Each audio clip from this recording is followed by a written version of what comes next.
নমস্কার বন্ধুরা, কেমন আছেন আপনারা সবাই? আশা করছি সবাই অনেক ভালো আছেন। আজকে আমি তৈরি করে দেখাবো একদম সহজ পদ্ধতিতে খাস্তা ও রসালো খাজার রেসিপি। আমার মনে হয় যারা কোনোদিনও খাজার ভাজ তৈরি করেনি তারাও আজকের ভিডিও দেখে খুব সহজে খাজা তৈরি করে নিতে পারবেন। বড় বড় কোনো ফেমাস জায়গাতে এভাবেই কিন্তু হাজার হাজার খাজা একসঙ্গে তৈরি করে ফেলতে পারে এরকম একটা সহজ পদ্ধতিতে। আর খাজা বানানোর জন্য এরকম একটা সহজ পদ্ধতি দেখলে সকলেই কিন্তু বানাতে পারবেন। খাজাগুলো খেতেও অসম্ভব মজার হবে আর তার সঙ্গে একদম মুখে দিতেই মিশে যাবে। রেসিপিটা অবশ্যই সম্পূর্ণ দেখবেন, ভীষণ ভালো লাগবে আজকের রেসিপি। তো চলুন শুরু করে দিই আজকের রেসিপি। খাজা বানানোর জন্য প্রথমেই একটা বাটি করে 1 বাটি ময়দা আমি মেপে নিয়ে নিচ্ছি। এই ময়দাটা আপনারা বাটি বা কাপে করে অবশ্যই মেপে নেবেন। এবার স্বাদ মতো লবণ দিয়ে দিলাম। এবার লবণটাকে একটু মিশিয়ে নিতে হবে।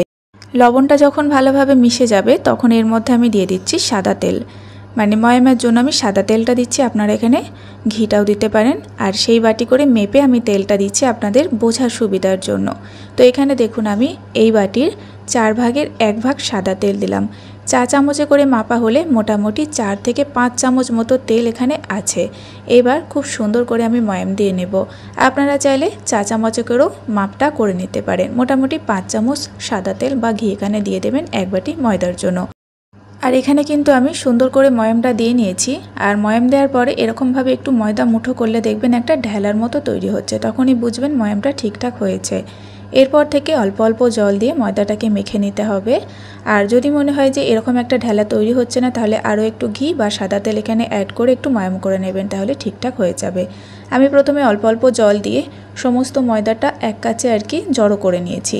এখনও কিন্তু চাপ দিয়ে মাখিনি। এবার আমি একটা বড় জায়গায় তুলে নিলাম। আর কোনো রকম ময়দা তেল এসব ছাড়াই এটাকে প্রায় মেখে নেব খুব সুন্দর করে।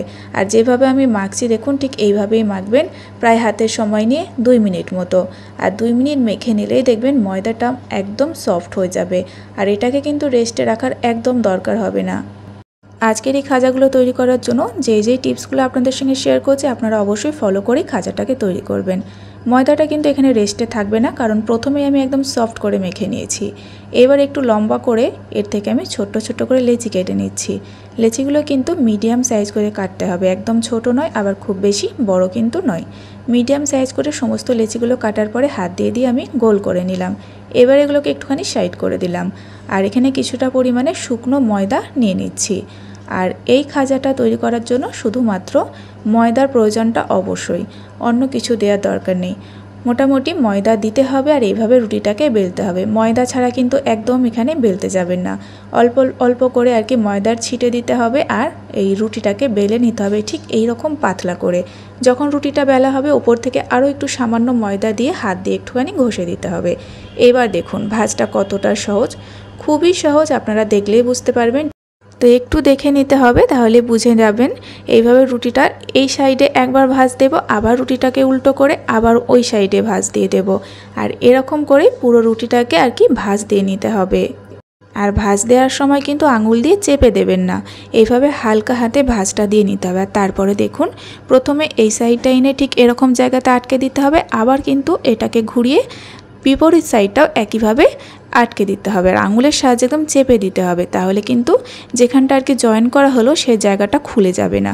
আর তারপরে খাজা যেমন করে আর কি বেলে নিই সেভাবে বেলে নিলেই কিন্তু খুব সহজে খাজার ভাজ এখানে তৈরি করা হয়ে যাবে। এই দেখুন এখানে কিন্তু খাজার ভাজ একদম তৈরি। আর সমস্ত খাজাগুলো আমি একই পদ্ধতিতেই আর কি রেডি করে নিয়েছি। দেখুন এখানে লেয়ারগুলো খুব সুন্দর বোঝা যাচ্ছে। এবার খাজাগুলোকে ভেজে নেব। ভাজার জন্য আমি একটু বেশি পরিমাণে সাদা তেল এখানে দিয়ে দিচ্ছি। তেলটা কিন্তু খুব বেশি গরম নয় আবার খুব হালকা গরম নয়, মিডিয়াম গরম করার পরে খাজাগুলো তেলের মধ্যে দিতে হবে। আর তেলটা গরম হওয়ার পরে ফ্লেমটা লো টু মিডিয়ামে করে দিতে হবে। তো সমস্ত খাজাগুলো দেওয়ার পরে আমি বেশ 1 মিনিট মতো অপেক্ষা করেছি। তারপরে দেখতে পাচ্ছেন খাজাগুলো কেমন ফুলে উঠেছে, লেয়ারগুলো কিন্তু ছাড়তে শুরু করেছে। খাজাগুলো তেলের মধ্যে দেওয়ার পরপরই কিন্তু নাড়াচাড়া করা যাবে না, কিছুক্ষণ অপেক্ষা করবেন। তারপরে দেখবেন সুন্দরভাবে খাজাগুলো লেয়ারগুলো খুলে যাবে আর খাজাগুলো কিন্তু ফুলে উঠবে। মোটামুটি 10 মিনিট সময় লেগেছে খাজাগুলোর মধ্যে এরকম একটা কালার আসতে। তো প্রথমে আমি যেমনটা ফ্লেম রেখেছিলাম প্রথম থেকে শেষ পর্যন্ত একই ফ্লেম রেখে আমি খাজাগুলোকে ভেজে নিয়েছি, একটুও ফ্লেম কিন্তু আমি বাড়াইনি। আর খাজাগুলো ঠিক এরকম হালকা কালার করে নামিয়ে নেব। খাজা যত হালকা কালার করে ভাজা হবে ততটাই দেখতে সুন্দর লাগে। তো এবার আমি সমস্ত খাজাগুলো উঠিয়ে নিলাম। আর এবার আপনাদের একটা দেখিয়ে দেব, দেখুন কতটা সুন্দর লেয়ার হয়েছে খাজার মধ্যে। তো দোকানে কিন্তু বড় বড় দোকানে আর কি, যেখানে অনেক খাজা একসঙ্গে তৈরি করা হয়, সেখানে এভাবেই কিন্তু তৈরি করা হয়। এবার আমি শিরা তৈরি করে নিচ্ছি। একটা কাপে করে মেপে হাফ কাপ চিনি, আর চিনির মধ্যে আমি একটা এলাচ ফাটিয়েও দিয়ে দিয়েছিলাম, আর হাফ কাপ জল, যতটা চিনি ততটা জল এখানে দিয়েছি। আর এখানে কিন্তু শিরাটা তৈরি হবে একটু আঠালো করে, কোনো রকম তার তৈরি হবে না, শুধুমাত্র আঠালো চিটচিটে একটা শিরা এখানে তৈরি করতে হবে। শিরাটা যখন ফুটে উঠেছিল তারপর থেকে আমি শিরাটাকে 1 মিনিট মিডিয়াম ফ্লেমে ফুটিয়ে নিয়েছি। তারপরে শিরাটা তৈরি হয়ে গিয়েছে, আপনাদের দেখিয়ে দিলাম একটু চিটচিট করছে। এই অবস্থাতে আমি ফ্লেমটাকে অফ করে দিলাম। আর এরকম একটা শিরা এখানে প্রয়োজন। এবার গরম গরম খাজাগুলো গরম শিরার মধ্যে আমি দিয়ে দিচ্ছি। শিরাটাও গরম থাকবে আর তার সঙ্গে খাজাগুলোও হালকা গরম থাকবে, এরকম অবস্থাতেই শিরার মধ্যে দিতে হবে। আর দেওয়ার পরে কিন্তু জাস্ট এখানে 1 মিনিট নাড়াচাড়া করেই খাজাগুলোকে তুলে নিতে হবে। বেশিক্ষণ কিন্তু রাখা যাবে না, তাহলে খাজা নরম হয়ে যাবে।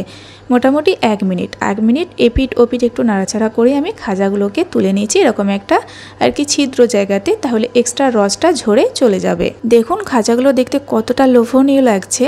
তো তৈরি হয়ে গেল একদম সহজ পদ্ধতিতে খাস্তা রসালো খাজার রেসিপি। এরকমভাবে যদি আপনারা কখনো না তৈরি করেন, অবশ্যই আপনাদের বানানোর জন্য একবার রিকোয়েস্ট থাকলো। দেখবেন ভীষণ সহজ মনে হবে, আর খাজাটা খেতে এবং দেখতে একদম পারফেক্ট মনে হবে। অন্য খাজা তৈরি করতে গেলে একটু ঝামেলা মনে হয়, তবে এই খাজা তৈরি করতে এত ভালো লাগবে। আর দেখুন একদম মুখে দিতেই কিন্তু খাজাটা মিশিয়ে যাবে।